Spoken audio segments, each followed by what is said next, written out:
여러분, 예수님을 사랑하십니까? 아멘. 예수님을 얼마나 아세요?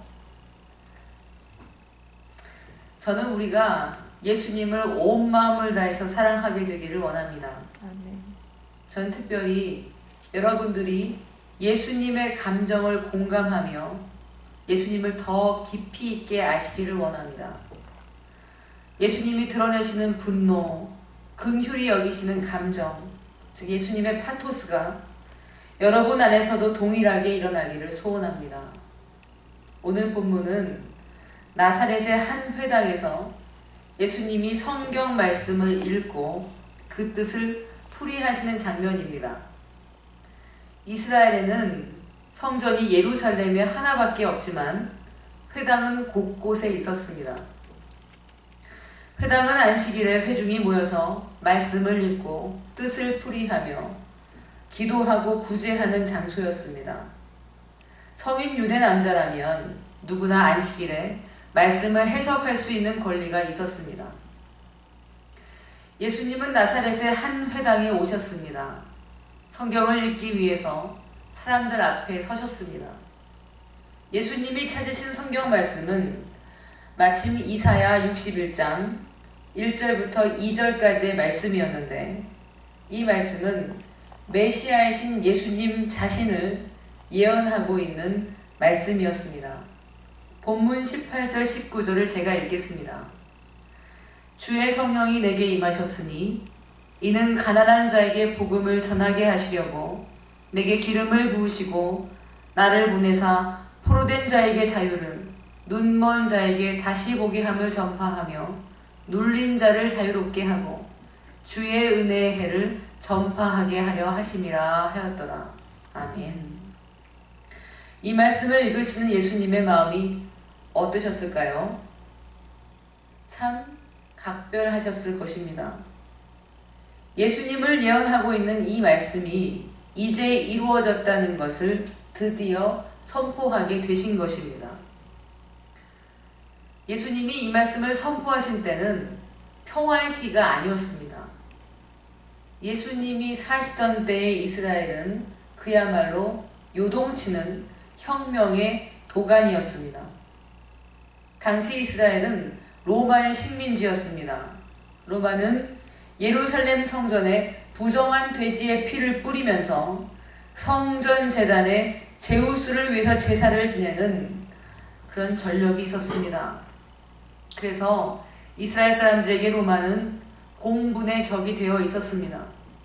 로마에 대항하는 반란이 곳곳에서 일어나고 있었습니다. 그런데 당시에 상류층이었던 대제사장과 귀족들, 사두개인 등은 로마와 결탁해서 특권을 누리고 있었습니다. 백성들은 로마에게 시민세와 종교세를 내고 나면 수입의 10분의 1밖에 남지 않았습니다. 그 10분의 1도 그나마 11조와 율법이 정한 세금의 종류 24가지의 세금을 내고 나면 거의 남는 것이 없었습니다. 백성의 대부분이 굶주렸습니다. 빚이 쌓이고 쌓였습니다. 지금 우리 시대와 비교할 때 상상할 수도 없을 만큼 무겁고 고된 삶이 바로 이스라엘 백성의 삶이었다는 말씀입니다. 그러니까요, 이스라엘에는 중산층이 없었습니다.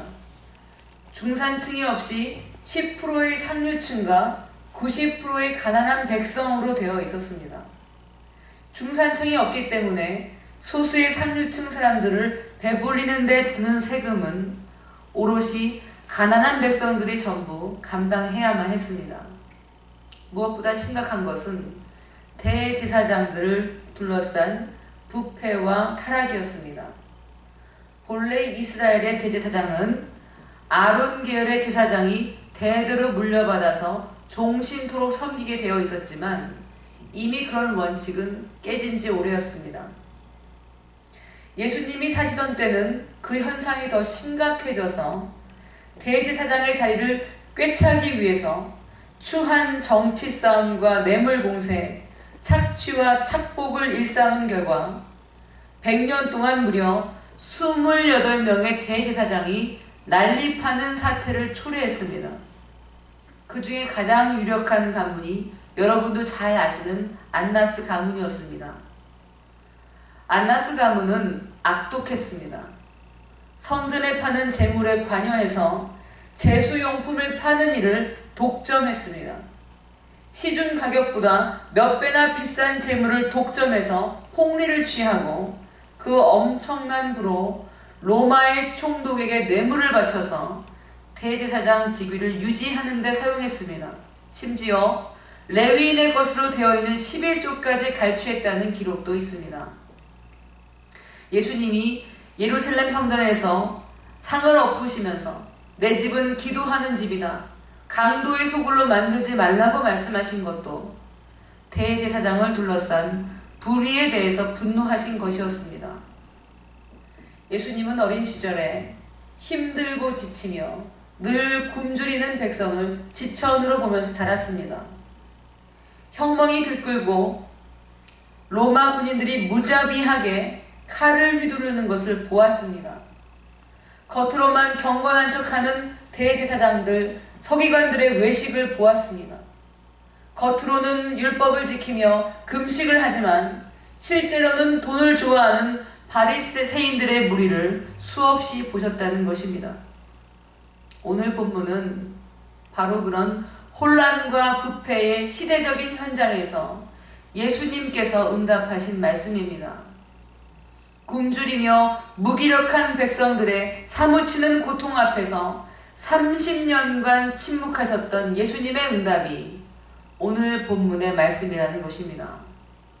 여러분, 예수님은 조용하게 기도하고 병자를 치유하며 설교만 하셨던 분이셨을까요?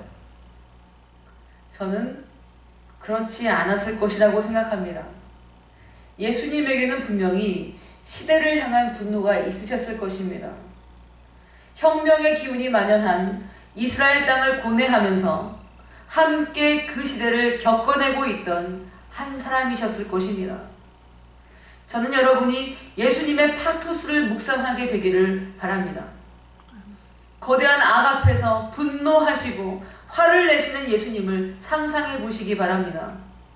저는 예수님 안에 불길같이 타올랐던 감정, 격정적인 분노를 묵상해 봅니다.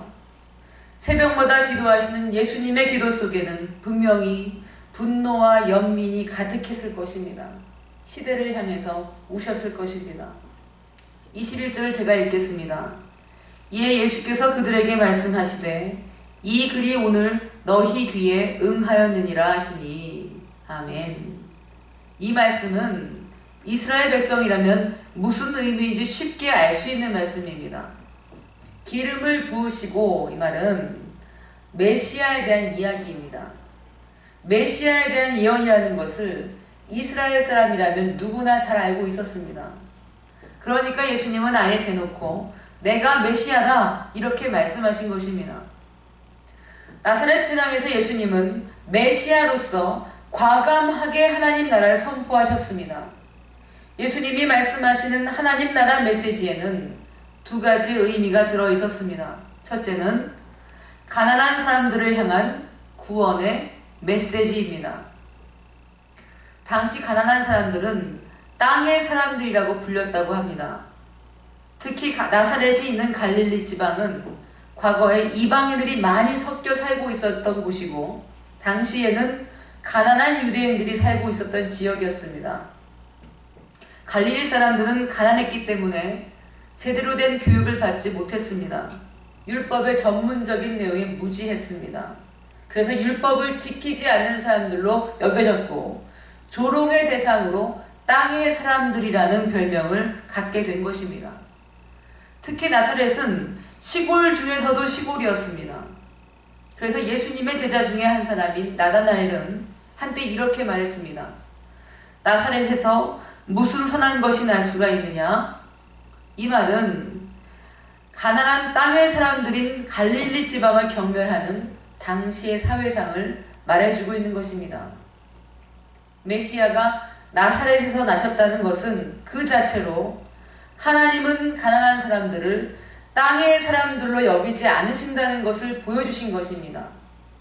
하나님의 눈에는 가난한 사람들이 땅의 사람들인 것이 아니라 오히려 천국의 시민입니다.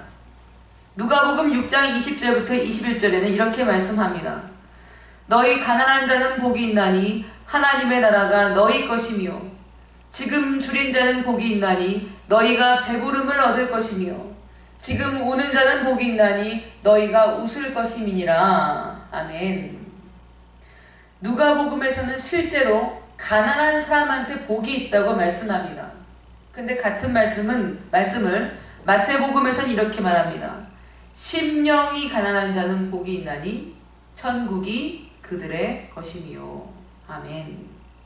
심령이 가난한 자라는 말은 아무것도 할 수 없이 마음이 약해진 사람이라는 뜻입니다. 유진 피터슨의 메시지에서는 이 말씀을 조금 더 실감나게 번역했습니다. 벼랑 끝에 서 있는 너희는 복이 있다. 너희가 작아질수록 하나님과 그분의 다스림은 커진다. 아멘. 벼랑 끝에 있기 때문에 가난한 사람들은 구원을 받습니다. 가난한 사람들이 부자보다 더 의롭기 때문에 구원을 받는다는 말이 절대 아닙니다. 그들이 구원을 받는 이유는 단지 가난하기 때문입니다. 고통받으며 울고 있는 가난한 사람들의 눈물을 하나님은 외면하실 수 없기 때문입니다. 가난한 사람의 눈물은 그 자체로 하나님의 파토스를 자극합니다. 힘이 없어서 주님의 도우심만 간절히 구하고 있는 사람들이 하나님의 마음을 아프게 합니다. 그래서 가난한 사람들은 복이 있습니다. 하나님이 각별하게 돌보시기 때문입니다. 예수님은 인생의 아픔 앞에서 인자한 미소만 띄우고 계신 분이 아닙니다. 고통받는 백성을 보면 눈물을 흘리시면서 안타까워 하십니다. 대제사장들의 그 역겨운 죄악과 착복, 상류층들이 저질러 쌓아놓은 악의 그 결과물 앞에서 격하게 분노하시는 분입니다. 화 있을진저 이렇게 말씀하십니다. 사람들은 하나님의 감정에는 관심이 없습니다. 그러나 사랑하는 여러분, 왜 하나님의 감정이 중요할까요? 왜 그분의 파토스가 우리에게 메시지가 됩니까? 하나님은 인생과 멀리 계신 분이 아니라는 말씀입니다. 친히 우리 가운데 계시고 우리의 믿음과 우리의 삶에 생명을 불어넣는 분이시라는 말씀입니다. 하나님은 우리의 행동에 영향을 받으시는 분입니다. 하나님은 그런 분입니다. 하나님은 우리에게 지속적인 관심을 가지고 우리의 삶에 직접 참여하십니다. 하나님의 파토스는 우리를 사랑하시는 하나님의 열심입니다. 그래서 우리가 죄를 지을 때 그것은 하나님의 큰 낙심거리가 됩니다. 우리가 가난하고 어려운 이웃을 향해서 손을 펼치고 나누어 주면은 그것은 하나님께 아멘으로 화답한 것을 여기십니다. 우리가 죄를 지었어도 회개하면서 돌아오기만 하면 하나님은 당장이라도 쏟아부으려 하셨던 진노를 거두십니다. 오히려 불쌍하게 여기시면서 상처를 싸매 주십니다. 우리의 행동 하나하나가 하나님에게 영향을 미친다는 말씀입니다. 그래서 하나님의 감정이 중요합니다. 하나님의 열정적인 사랑과 쏟아지듯 강렬한 그 분노가, 그분의 파토스가 사실 하나님과 우리 사이에 있는 관계 그 자체이기 때문입니다. 사랑하는 여러분, 하나님의 감정을 기억하십시오. 하나님은 단지 이성적이고 평온하기만 하신 분이 아닙니다. 관념적인 신이 아니십니다. 하나님은 나와 관계하고 계시는 실제이십니다. 내가 죄를 지을 때 낙심하시는 하나님을 알지 못하면서 하나님을 안다고 절대로 말할 수 없습니다. 내 말, 내 생각, 내 행동이 하나님에겐 최대의 관심사이며 그분이 울고 웃는 이유가 됩니다. 그것을 알진대 어찌 우리가 하나님의 마음을 아프게 하겠습니까? 내 유익만 구하며 주변을 돌보지 않을 수가 있겠습니까? 어떻게 내 친척, 내 이웃, 내게 맡겨진 사람들의 생활고를 나 몰라라 할 수가 있겠습니까? 어떻게 내 자식만 잘 되고 다른 사람은 어떻게 되든지 안면을 몰수할 수가 있겠습니까? 어떻게 높은 지위에 있으면서 백성들을 돌보지 않고 온갖 부정부패를 저지를 수 있겠습니까? 하나님의 파토스를 알고도 그런 짓을 할 수가 있겠습니까? 사랑하는 여러분, 마음이 가난하여서 하나님의 긍휼하심을 받는 여러분이 되시기를 바랍니다. 하나님의 파토스에 동참하시는 사람들이 되시기를 바랍니다. 둘째는 희년의 메시지입니다. 본문 19절에 주의 은혜의 해라는 말은 다른 말로 사면의 해라는 말인데 이것은 특별히 희년을 의미하는 용어입니다. 예수님이 말씀하시는 하나님의 나라는 희년의 회복을 통해서 이루어진다고 말씀하신 것입니다. 사실 희년의 기원은 모세의 때로 거슬러 올라갑니다. 안식일과 안식년, 희년 모두 하나님의 나라와 관련이 있습니다. 애굽 땅에서 종이었던 이스라엘 백성은 오직 하나님의 긍휼하심과 사랑으로 구원을 받았습니다. 이스라엘 백성들은 언제나 하나님을 거역하고 원망하며 불평하던 사람들이었습니다. 그들이 선하거나 다른 백성보다 깨끗하기 때문에 하나님이 출애굽을 베푸신 것이 아닙니다. 그들에게는 자격이 없었습니다. 자격이 없지만 단지 이스라엘 사람들이 종살이하면서 고된 노동으로 탄식하며 부르짖는 것을 하나님이 들으시고 불쌍히 여기셔서 구원해 주셨다는 것입니다. 출애굽기 2장 23절에는 이렇게 말씀합니다.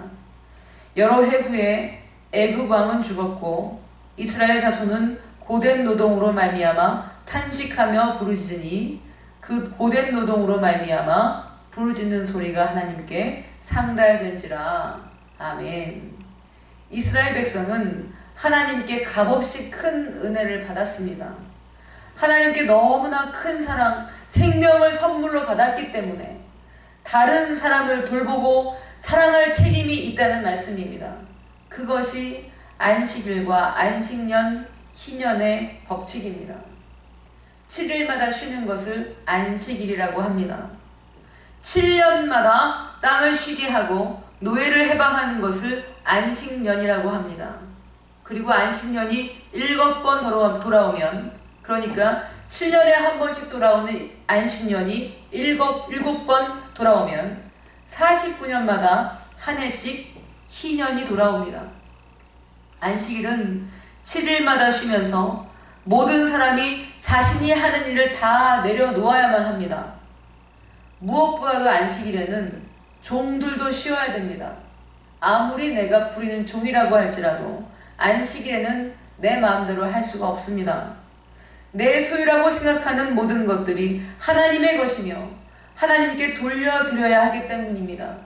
종이라도 안식일에는 자유를 보장해주는 것, 그것이 하나님의 은혜를 받은 사람이 해야 할 응답이라는 것입니다.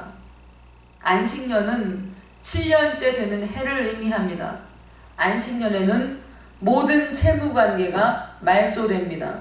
아무리 많은 빚을 졌어도 안식년이 돌아오면 빚을 탕감받습니다. 아무리 많은 돈을 빌려주었어도 안식년에는 그 빌려준 돈을 포기해야 됩니다. 내게 있는 모든 재산이 하나님의 것이기에 하나님께 마땅히 돌려드려야 하기 때문입니다. 하나님께 은혜를 받았기 때문에 내게 빚진 자를 용서하고 모든 부채를 탕감해 주는 것이 마땅하다는 것입니다. 희년은 49년마다 돌아오는데 희년에는 빚 때문에 땅을 판 사람들이 있다면 그 땅을 되돌려 주어야 됩니다. 아무리 많은 땅을 가진 대지주가 된다고 해도 49년마다 원래의 주인에게 땅을 돌려주어야 됩니다. 왜냐하면 땅은 하나님의 것이기 때문입니다. 레위기 25장 23절 말씀엔 이렇게 말씀합니다. 토지를 영구히 팔지 말 것은 토지는 다 내 것임이니라. 너희는 거류민이요 동거하는 자로서 나와 함께 있느니라. 아멘. 이스라엘의 모든 토지는 하나님의 것입니다. 사람은 청지기로 그 토지를 사용하는 것뿐입니다. 하나님께서 원하시는 것은 하나님이 베푸신 한량없으신 은혜를 기억하며 받은 대로 다른 사람에게 똑같이 되돌려 주는 것입니다. 하나님의 법칙, 희년을 지키면 사실 가난한 사람은 있을 수가 없습니다. 예수님이 부자들을 책망하신 이유는 그들이 가난한 사람들에게 돌려줘야 될 재산을 돌려주지 않았기 때문입니다. 하나님이 우리에게 생명을 주시고 구원을 베푸신 것은 우리가 의롭기 때문이 아닙니다. 죄인이었을 때 죽어 마땅한 죄를 지은 우리를 불쌍히 여기셔서 가장 큰 선물인 생명을 주셨습니다. 로마서 5장 8절엔 이렇게 말씀합니다. 우리가 아직 죄인 되었을 때에 그리스도께서 우리를 위하여 죽으심으로 하나님께서 우리에 대한 자기의 사랑을 확증하셨느니라. 아멘. 그렇기에 희년의 법칙은 지금 우리 시대에도 해당하는 말씀입니다. 문화가 다르기 때문에 똑같이 지킬 수는 없을지라도 우리도 값없이 은혜를 받은 넘치도록 받은 사람들이라는 것을 기억하며 내게 풍성한 것은 부족한 사람들한테 마땅히 돌려줄 재산이라는 것을 알아야 합니다. 그것이 하나님의 은혜에 감사하는 사람이 마땅히 보여야 될 본분입니다. 모든 것은 대칭적입니다. 내가 많이 가졌다면 그만큼 궁핍한 사람들이 있다는 것입니다. 왜 내게 더 많이 주셨을까요? 긍휼히 여기시는 하나님의 파토스에 동참하라는 뜻입니다. 하나님을 안다는 것은 추상적인 것이 아닙니다. 선지자들은 하나님의 그 풍성한 감정 속에서 그 뜻을 읽었습니다. 하나님이 분노하실 때 함께 아파하고 하나님이 우실 때 함께 긍휼히 여기는 사람들이 선지자였습니다. 우리가 선지자보다 부족한 사람들입니까? 우리는 선지자보다 더 복을 받은 사람들입니다. 우리는 하나님이 영이 함께 하시는 하나님의 사람들입니다. 하나님의 파토스에 동참하는 사람들이 되어야 한다는 말씀입니다. 무엇으로 하나님과 동행하겠습니까? 사랑하는 사람이 그 사람의 마음을 어떻게 알겠습니까? 사랑의 표현 방식, 그 눈빛, 그 목소리의 억양은 다른 사람은 몰라도 연인은 그 마음을 아는 것입니다. 무엇으로 하나님을 알겠습니까? 하나님의 감정을 공감하는 사람들이 되시기 바랍니다. 하나님 앞에서 무정한 사람들이 되지 말고 하나님과 같은 감정을 품으십시오. 긍휼히 여길 줄 알며 악을 미워하시기를 바랍니다. 하나님은 성경 곳곳에서 우리가 하나님과의 관계를, 우리와 하나님과의 관계를 정혼한 관계로 표현합니다. 혼인을 약속한 관계로 하나님과 우리와의 관계를 설명합니다. 왜 그럴까요? 감정을 공유하는 관계라는 의미가 들어있는 것입니다. 이성적으로 하나님을 아는데 그치지 말고 하나님의 감정을 공감하고 그래서 의지적으로 결단하는 데까지 나아가십시오. 지정의의 반응으로 하나님께 나아가며 전인격적으로 주님을 아는 복이 있으시기를 예수 그리스도의 이름으로 축원드립니다. 기도하겠습니다.